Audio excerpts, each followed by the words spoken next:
ہم نے سمجھ لیا ہے کہ قرآن اپنے معجزہ ہونے کی تشخیص کی اصل شرط کو حق طلبی، حقیقت کے سامنے تسلیم ہونا اور روحانیت کا طالب ہونا قرار دیتا ہے۔ جب ہم قرآن میں اس موضوع سے متعلق آیات کا جائزہ لیتے ہیں تو ہمیں ایک اور دلچسپ نقطہ ملتا ہے۔ قرآن نے کئی بار کہا ہے جو لوگ خاص علم اور معرفت رکھتے ہیں، جیسے ہی وہ قرآن سے سامنا کرتے ہیں اس کی سچائی کو پہچان لیتے ہیں، اور جو لوگ اس آگاہی کو نہیں رکھتے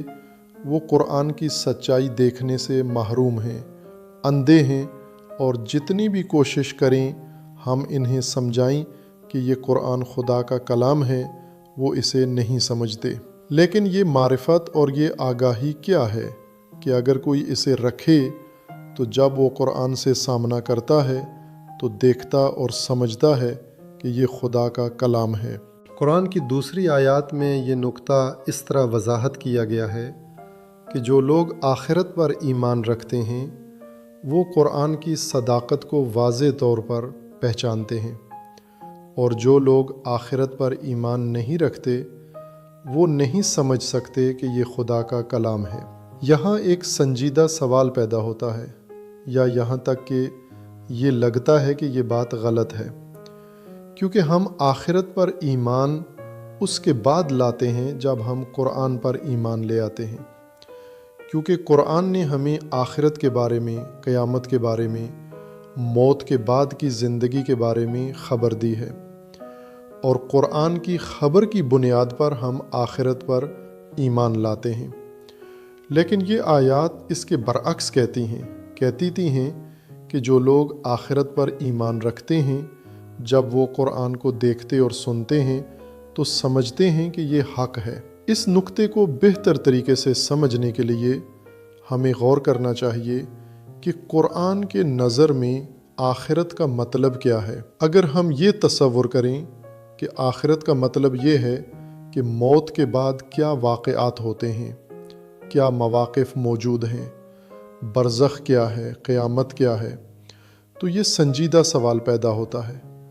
اور لگتا ہے کہ قرآن میں کوئی قسم کا تضاد اور مسئلہ موجود ہے۔ لیکن جب ہم قرآن کی آیات پر غور کرتے ہیں تو دیکھتے ہیں کہ قرآن کا آخرت اور آخرت پر ایمان سے مقصد ان تفصیلات پر ایمان نہیں ہے۔ قرآن دو قسم کے ایمان کی بات کرتا ہے۔ کبھی قرآن میں ایمان کو مطلق شکل میں ذکر کیا گیا ہے، یعنی یہ نہیں کہتا کہ کس چیز پر ایمان لائیں۔ قرآن نے اس قسم کے ایمان کو غیر مسلموں کے بارے میں بھی استعمال کیا ہے، یعنی ان لوگوں کے بارے میں جو خاص موضوعات جیسے نبی کی نبوت پر یقین نہیں رکھتے، ان کے بارے میں بھی قرآن نے کبھی انہیں مومن کے طور پر بیان کیا ہے۔ قرآن میں مطلق ایمان کا مطلب حق طلبی ہے، یعنی جب کوئی شخص سمجھ جائے کہ کوئی چیز حق اور درست ہے تو قبول کر لیتا ہے، بہانے نہیں بنانا چاہتا، خواہشات اور نفسانی خواہشوں کے پیچھے نہیں جانا چاہتا، جیسے ہی سمجھ جاتا ہے قبول کر لیتا ہے، یہی مطلق ایمان بن جاتا ہے۔ لیکن خاص ایمان کا مطلب یہ ہے کہ اگر آپ حق کے طلبگار ہیں تو قبول کریں کہ یہ حقیقت موجود ہے، وہ حقیقت موجود ہے، اور اس پر ایمان لائیں۔ قرآن کہتا ہے کہ حق کے طلبگار ہمیشہ ایک اہم نقطے پر یقین رکھتے ہیں، اور وہ یہ ہے کہ ہم حقیقت کو صرف مادی چیزوں میں محدود نہیں دیکھتے۔ یہ نہیں کہ ہم فطرت پرست بن جائیں، یہ نہیں کہ ہم کہیں کہ ہر وہ چیز جو ہمارے ظاہری حواس نے محسوس کی، سنی، چھوئی، صرف وہی موجود ہیں، لیکن وہ چیزیں جو فطرت سے ماورا اور مادے سے ماورا ہیں ان سب کا انکار کرتے ہیں اور قبول نہیں کرتے۔ اس واضح حقیقت پر ایمان وہی آخرت پر ایمان ہے۔ آج تک کوئی شخص کوئی منطقی دلیل پیش نہیں کر سکا جو یہ ظاہر کرے کہ حقیقت صرف مادیات میں محدود ہے اور مادیات سے ماورا کچھ نہیں۔ جو لوگ اس واضح حقیقت کو قبول کرتے ہیں قرآن انہیں آخرت پر ایمان رکھنے والا سمجھتا ہے، یعنی وہ اس مادی دنیا سے ماورا کو قبول کرتے ہیں اور بتدریج یہ سمجھنے لگتے ہیں کہ اصل حقیقت کا تعلق اسی طرف ہے۔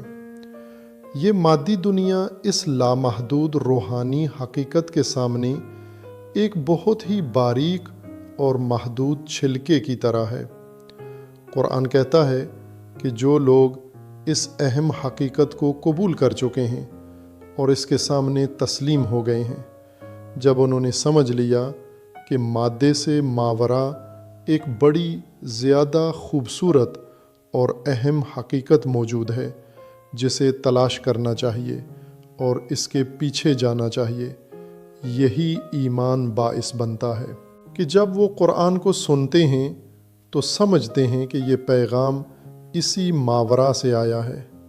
یہ قرآن ان اہم حقیقتوں کے بارے میں بات کرتا ہے اور یہ بات ان کے دلوں میں بیٹھ جاتی ہے۔ اسی طرح وہ قرآن کی صداقت کو پہچانتے ہیں اور اس پر ایمان لے آتے ہیں۔